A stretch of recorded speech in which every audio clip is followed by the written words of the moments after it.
J'ai rencontré plusieurs personnes qui m'ont dit, et ça me fait rire, je n'ai même pas encore fini de prier pour mes propres problèmes. Pourquoi je dois commencer à prier pour mon conjoint? Pourquoi je dois mettre de l'énergie à prier pour mon conjoint?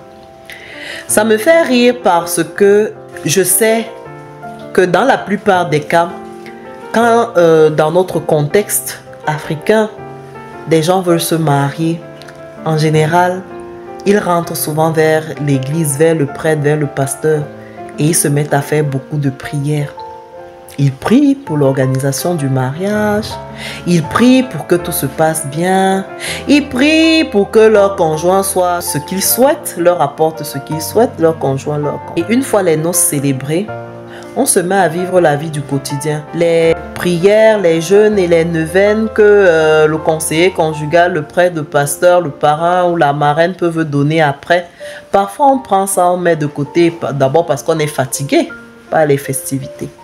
Et puis ensuite parce qu'on a déjà accompli ce qu'on veut. Cependant, les attaques commencent parce que lorsqu'on ne prie pas, on ne confie pas son conjoint à l'Éternel, les failles restent ouvertes et les attaques passent par des petites failles pour devenir de grandes ouvertures.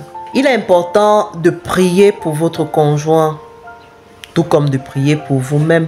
Parce que en vous mariant à cet homme, à cette femme, vous devenez une seule chair. Et les situations que votre conjoint va rencontrer vont avoir, que vous le croyez ou non, un effet sur vous. Et si ce sont des situations positives, ça peut avoir un effet positif.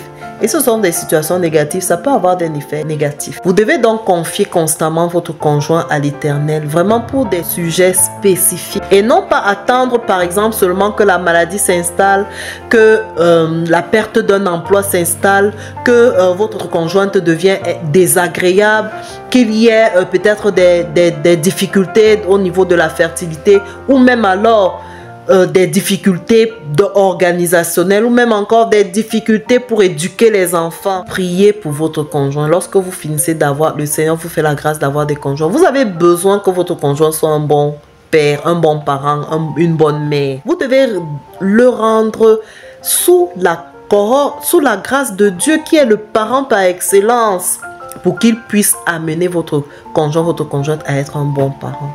C'est pour ça que vous devez prier pour tous les aspects de la vie de votre conjoint dans les détails, pour que le Seigneur le couvre de son ombre, pour que le Seigneur le remplisse de son Esprit Saint, pour que le Seigneur lui donne la force qui vient de l'Éternel, pour qu'il puisse accomplir tout ce qui est nécessaire pour sa vie et pour votre vie. Vous devez enfin prier pour votre conjoint parce que c'est vous que l'Éternel a mis là pour impacter la vie de votre conjoint, de votre conjointe. Le Seigneur a à cœur de racheter votre conjoint.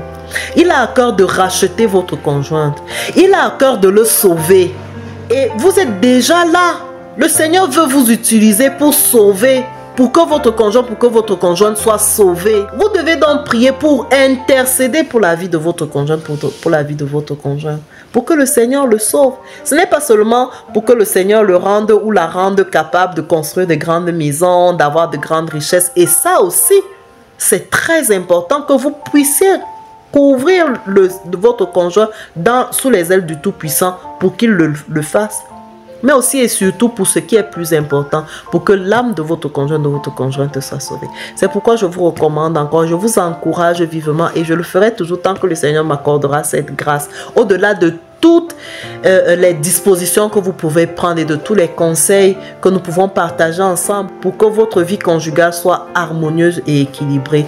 Priez pour votre conjoint. Priez pour votre conjointe. Que le Seigneur vous bénisse, qu'il vous garde, qu'il fasse luire sa face sur vous et qu'il vous accorde la grâce de prier avec amour pour votre conjoint et pour la gloire de son nom. Amen.